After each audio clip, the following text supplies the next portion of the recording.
नमस्कार, स्वागत है एक बार आप सभी का फिर से रिसर्च मेथोडोलॉजी सीरीज के एपिसोड नंबर 10, जहां पे हम बात करेंगे कि आप कैसे अपने रिसर्च को पब्लिश कराएंगे, किन बातों का ध्यान रखना है और क्या क्या चीजें इसके तहत आपके लिए महत्वपूर्ण है जो आपको ख्याल रखना चाहिए।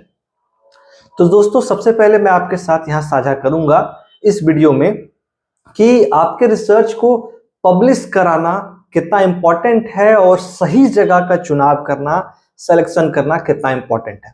सबसे पहले तो जब आप एक राइट प्लेस का चयन करते हैं, सिलेक्शन करते हैं, तो जो आपकी मेहनत है, जो आपका रिसर्च है, वो सही मायनों में पब्लिश होकर कंट्रीब्यूट करता है एग्जिस्टिंग नॉलेज में। कई बार हम जो डी जर्नल्स हैं या फिर कह सकते हैं आपको प्रेडिटरी जर्नल्स और चीजें हैं, मैगजीन से वहां पर करते हैं, तो हमारा जो कंटेंट है वो भी कहीं ना कहीं क्वालिटी नहीं माना जाता है, लोग उसे नहीं देखते हैं। दूसरा, ये हेल्प करेगा आपको स्टैब्लिश करने में, क्रेडिबिलिटी में, एकेडमिया में आपकी अपनी जो मेहनत है वो आपको पहचान दिलाएगी।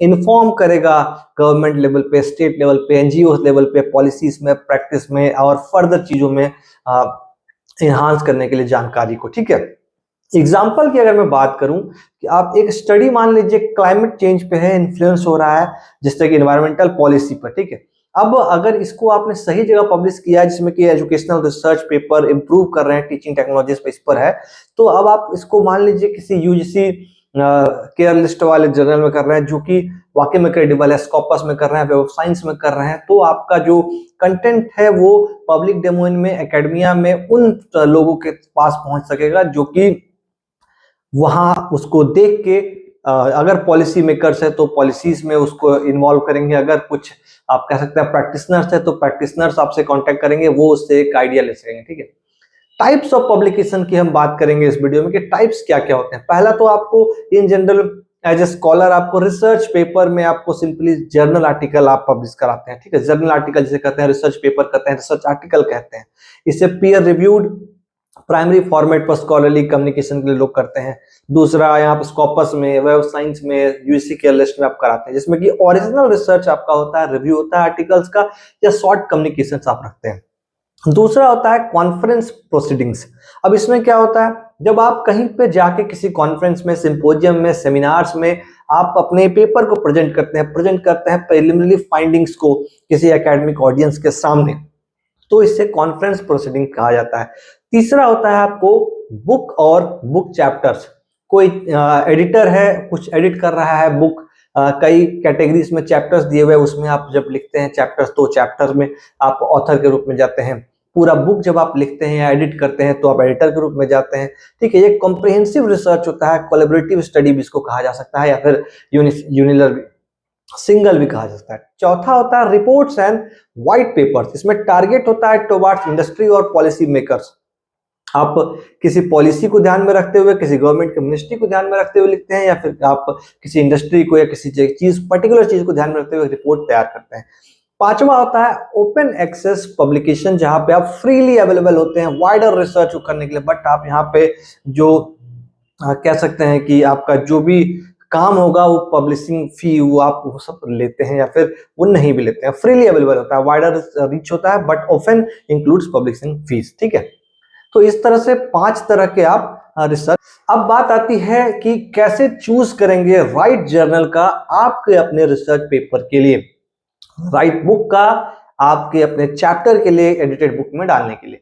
सबसे पहले स्कोप एंड ऑडियंस देखना है कोई भी जर्नल का चयन करने के लिए, या फिर जहां पे आप पब्लिश कराना चाहते हैं। इंश्योर करना है कि journal aligns with your research topic and audience. आप मेडिसिन के हैं और ह्यूमैनिटीज एंड सोशल साइंसेस में पब्लिश कराएंगे तो आप वहां पे तर्क संगत, या फिर आप वहां पे कहीं ना कहीं बैठेंगे नहीं। दूसरा, इम्पैक्ट फैक्टर एंड रेपुटेशन आपको देखना है।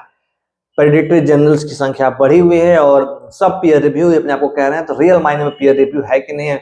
इम्पैक्ट फैक्टर देखना है। हायर इम्पैक्ट फैक्टर आपको कहीं ना कहीं आपके जो रिसर्च है उसको ब्रॉडर इन्फ्लुएंस या फिर ऑडियंस देने में, और साथ ही साथ अगर आप जॉब की दृष्टि से देख रहे हैं तो जो स्कोर आपके होते हैं एपीआई स्कोर्स, वो भी आपको बढ़ाने में यहाँ पे मदद मिलता है।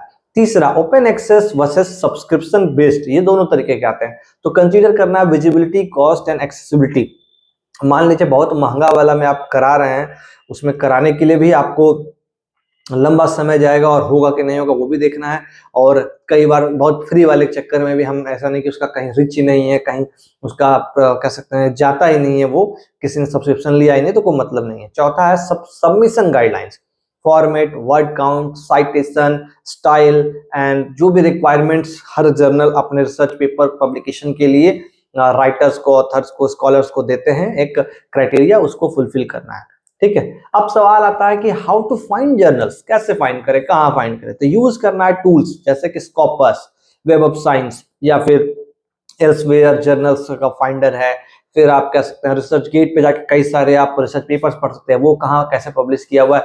यूजीसी केयर लिस्ट की अपनी एक साइट है जहां पे आप कैटेगरी वाइज वहां पे देख सकते हैं और वहां पे आप जर्नल्स चूज कर सकते हैं। ठीक है, अब अगला है कि द पब्लिकेशन प्रोसेस क्या होगा, कैसे होगा। सबसे पहले आपने जो लिखा है उसको प्रिपेयर करना है एज ए मैन्युस्क्रिप्ट, फॉलो करना है जिस भी जर्नल को आप भेज रहे हैं वहां पे सबमिशन गाइडलाइन जो भी क्लोजली दिया गया है उसको फॉलो करना है।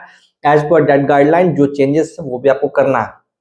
Abstract, introduction, methods, result, discussion and references, ये बेसिक चीजें हैं जो आपको रखना है और उसके हिसाब से कई दफा एब्स्ट्रैक्ट आपको 250 वर्ड्स में, 350 वर्ड्स में, 150 वर्ड्स में मांगे जाते हैं। उसके नीचे कीवर्ड्स 5 कीवर्ड्स, 6 कीवर्ड्स ऐसे मांगे जाते हैं, तो वो आपको देना होता है। ठीक है, फोर कह सकते हैं रेफरेंसेस एंड साइटेशन, आप जोटेरो या फिर मेनली इस तरह के जो भी इन नोट, इस तरह के जो भी टूल्स है वो आप जरूर यूज कीजिए। ठीक है, अब लास्ट में आता है सबमिटिंग योर मैन्युस्क्रिप्ट।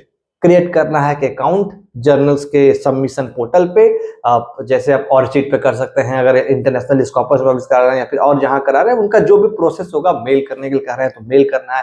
एक कवर लेटर आपको बनाना है जिसमें ब्रीफली आपको इंट्रोड्यूस करना है आपके स्टडी के बारे में और सिग्निफिकेंस के बारे में, क्योंकि बहुत सारे लोग मार्केट में हैं, भीड़ में, उससे आपको अलग दिखना पड़ेगा। तो इस तरह से जब आप करेंगे तो आपका जो जर्नल है वो पब्लिश होने के लिए जाएगा। उसके बाद क्या होता है, उसके बाद जब आप पब्लिश के लिए भेजते हैं, मेल करते हैं या सबमिट करते हैं तो पीयर रिव्यू प्रोसेस में जाता है। मैन्युस्क्रिप्ट जो है वो रिव्यू होता है एक्सपर्ट्स के द्वारा और क्वालिटी, ओरिजिनिटी, रिलेवेंस चेक होता है। पॉसिबल आउटकम्स या फिर एक्सेप्ट होता है या फिर माइनर रिविजन्स के लिए आपको भेजा जाएगा या फिर मेजर रिविजन्स के लिए भेजा जाएगा या फिर रिजेक्ट हो जाएगा। तो एड्रेस करना है, जो भी रिव्यूअर कमेंट देंगे उसको एड्रेस करना है रिस्पेक्टफुली और थोरली। जो भी कहा जा रहा है करेक्शन के लिए उसमें करेक्शन करना है, उसमें वहां पे डिबेट नहीं करना है। अगर आपको लगता है कि कुछ मिसकम्युनिकेशन है देन आप अपने तर्क रख सकते हैं और फिर से रिवाइड मैन्युस्क्रिप्ट को रीसबमिट करना है। और आफ्टर पोस्ट एक्सेप्टेंस क्या होता है, फिर से आपको proof reading and final formatting के लिए दिया जाता है। ये इंटरनेशनली जो स्टैंडर्ड है और आप जो पब्लिशिंग करते हैं उसकी प्रोसेस है और ये होता है दोस्तों, यकीन मानिए। ये पैसे देके जो आप पब्लिश करा देते हैं प्रेडिक्टेड जर्नल्स में, वहां तो कुछ नहीं होता है, जैसे पैसे पे कर दिए एक्सेप्टेड, सब कुछ ठीक है, कोई सुनिए। ठीक है, लेकिन जब आप रियल मायनों में सही जर्नल का चयन करेंगे और वहां पब्लिशिंग कराएंगे तो यकीनन यही प्रोसेस आपको फॉलो किया जाता है। ठीक है, स्कॉपस में हमारा भी एक्सपीरियंस है पब्लिश कराने का, बिल्कुल यही प्रोसेस जो है हमने फॉलो किया है और एट लास्ट हमारा वो आर्टिकल पब्लिश हुआ। प्रूफ रीडिंग के लिए आता है, फिर आर्टिकल पब्लिकेशन के लिए आपसे एग्रीमेंट्स होते हैं और उन एग्रीमेंट्स के आधार पर फिर फाइनली एट लास्ट अगर आपसे कहूँ इथिकल कंसिडरेशन भी पब्लिकेशन में आपको देखना होता है। रिसर्च पेपर राइटिंग में अगर आपको ड्राफ्टिंग में आपको प्रॉब्लम्स आ रही है, हेल्प चाहिए क्वालिटी रिसर्च पेपर के लिए, तो आप हमसे कांटेक्ट कर सकते हैं 7004459007 पे। अब आपको एथिकल कंसिडरेशन में अवॉइड करना है प्लेगरिज्म को, साइट करना है वो हर सोर्स को प्रॉपर्ली जो आपने यूज किया है। कभी भी सबमिट नहीं करना सेम वर्क किसी के द्वारा किया गया, कभी नहीं। आपको ऐसा लगता है कि ये अलग अलग जगह से ले रहे हैं तो पता नहीं चलेगा, ऐसा होता नहीं है। इंश्योर करना है प्रॉपर ऑथरशिप एट्रीब्यूशन और ट्रांसपेरेंट रहना है अबाउट कॉन्फ्लिक्ट्स और ऑफ इंटरेस्ट जो भी है। ठीक है, एट लास्ट आपके लिए आता है कि प्रमोटिंग योर रिसर्च। अब आप कैसे प्रमोट करेंगे अपने रिसर्च को, क्योंकि मान लीजिए सबसे पहले आपका आर्टिकल पब्लिश हो गया, सब कुछ हो गया, तो शेयर करना है आर्टिकल को एंड एकेडमिक प्लेटफॉर्म जहां पे भी, जैसे रिसर्च गेट पे डालेंगे, एकेडमी आप पे डालिए, गूगल स्कॉलर पे डालिए, ऑर्चिड पे डालिए। यहाँ पे कई स्कॉलर्स हैं जो कि आप सर्च करते हैं और उनके रेलेवेंस रहा तो वो आपके आर्टिकल को देखेंगे, सपोर्ट होगा। प्रेजेंट करना है उसको कॉन्फ्रेंसेस, वेबिनार्स में, यूज करना है सोशल मीडिया प्लेटफॉर्म्स को, लिंक्डइन पे डालिए, ट्विटर पे डालिए to reach broader audience. Collaborate कीजिए इंस्टीट्यूशन के साथ फॉर प्रेस रिलीजेस। उसको अगर कुछ ऐसा है जो कि आपको लगता है रिलीज करना चाहिए तो उसको प्रेस रिलीज के लिए आप उसको दीजिए। तो ये पूरे जब प्रोसेस को फॉलो करेंगे तो क्वालिटी आर्टिकल जो आपने लिखा है वो पब्लिश हो पाएगा, देन आफ्टर वो ब्रॉडर वे में एकेडमिशियंस के पास इन एकेडमिया वर्ल्ड पहुंच पाएगा। तो इसी के साथ आज का ये जो एपिसोड है यहीं पे हम खत्म करते हैं। आप सभी का बहुत बहुत धन्यवाद और अब मिलते हैं अगले एपिसोड में। तब तक के लिए नमस्कार, धन्यवाद।